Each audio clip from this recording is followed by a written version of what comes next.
Hi ಮತ್ತೆ ನಮಸ್ಕಾರ.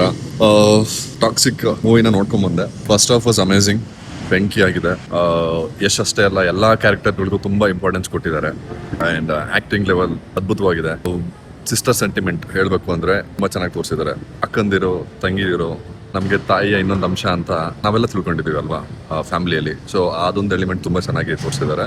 And first half ಅಲ್ಲಿ ಎಲ್ಲಾರ್ಗೂ ಸ್ಕ್ರೀನ್ ಸ್ಪೇಸ್ ಆಗ್ಲಿ, ಆ ಕ್ಯಾರೆಕ್ಟರ್ ಬೇಕಾಗಿದ್ದು ಡೈಲಾಗ್ಸ್ ಆಗಲಿ ತುಂಬಾ ಚೆನ್ನಾಗಿದೆ. ಸೊ KGF ಕಂಪೇರ್ ಮಾಡೋಕ್ಕಾಗಲ್ಲ. KGF is entirely different from toxic world. ಯಶ್ಗೆ KGF ಅಲ್ಲಿ ಸಿಕ್ಕಿರೋಷ್ಟು ಎಲಿವೇಶನ್ ಇದ್ರಲ್ಲಿ ಸಿಕ್ಕಿಲ್ಲ. But at the same time Yash ಅಂತೂ never goes out of his character. Movie title ಹೇಗೆ ಹೇಳುತ್ತೆ, ಟಾಕ್ಸಿಕ್ ಕ್ಯಾರೆಕ್ಟರ್ ಹಾಗೇ ಇದೆ. ಅಂಡ್ ಸೆಕೆಂಡ್ ಹಾಫ್ ಚೆನ್ನಾಗಿದೆ.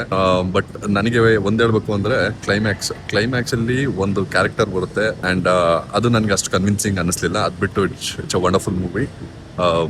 ಮೇಕಿಂಗ್ ವೈಸ್ ಅದ್ಭುತವಾಗಿದೆ. ಯಾವ ಇಂಗ್ಲಿಷ್ ಮೂವಿಗೂ ಕಮ್ಮಿ ಇಲ್ಲ.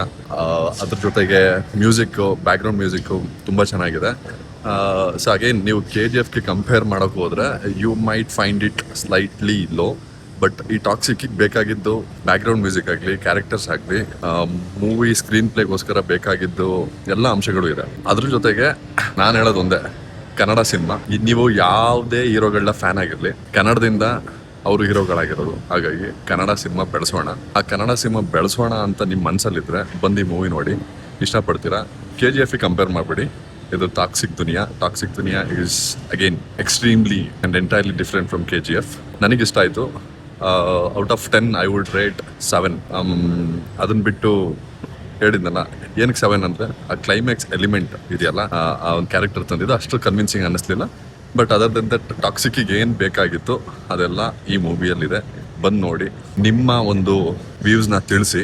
ಯಾಕೆ ಅಂದರೆ ರಿವ್ಯೂ ನೋಡ್ಕೊಂಡು ಹೋಗೋಣ, OTTಲಿ ಬಂದಾಗ ನೋಡೋಣ, TVಲಿ ಬಂದಾಗ ನೋಡೋಣ ಅಂತ ಮನೇಲಿ ಕೂರ್ಬೇಡಿ. ಥಿಯೇಟ್ರಲ್ಲೇ ಮೂವಿ ನೋಡಿ ಎಂಜಾಯ್ ಮಾಡ್ತೀರಾ, ಡೆಫಿನೆಟ್ಲಿ ಎಂಜಾಯ್ ಮಾಡ್ತೀರಾ. ಆ ಗ್ಯಾರಂಟಿ ಅಂತೂ ಕೊಡ್ತೀನಿ. ಎಷ್ಟು ಡೈಲಾಗ್ಸು ಯಾವುದಕ್ಕೇನು ಕಮ್ಮಿ ಇಲ್ಲ. ಇದರಲ್ಲೊಂದು ಡೈಲಾಗ್ ಇದೆ ವೈಲೆನ್ಸ್ ಬಗ್ಗೆ. ಆ ಡೈಲಾಗ್ಸ್ ಎಲ್ಲ ತುಂಬ ಚೆನ್ನಾಗಿ ಎಂಜಾಯ್ ಮಾಡ್ತೀರಾ. ಅಟ್ ದ ಸೇಮ್ ಟೈಮ್ ಈ ಸ್ಕ್ರೀನ್ನ ಮನುಷ್ಯಂಗೆ ತಿಂದಾಗೋದು ಹೊಸ ವಿಷಯ ಅಲ್ಲ ಅಂತ. ಎಲ್ಲ ದೊಡ್ಡ ಕ್ಯಾರೆಕ್ಟರ್ಗಳು ಇದ್ರು, ಆ ಮಧ್ಯದಲ್ಲಿ ಈ ಮನುಷ್ಯ like is a monster. Is into his character. So ಇಷ್ಟು ಹೇಳ್ತಾ ನನ್ನ ರಿವ್ಯೂನ ಮುಗಿಸ್ತೀನಿ. ಬಂದು ಮೂವಿ ನೋಡಿ ಇಷ್ಟಪಡ್ತೀರಾ. Thank you.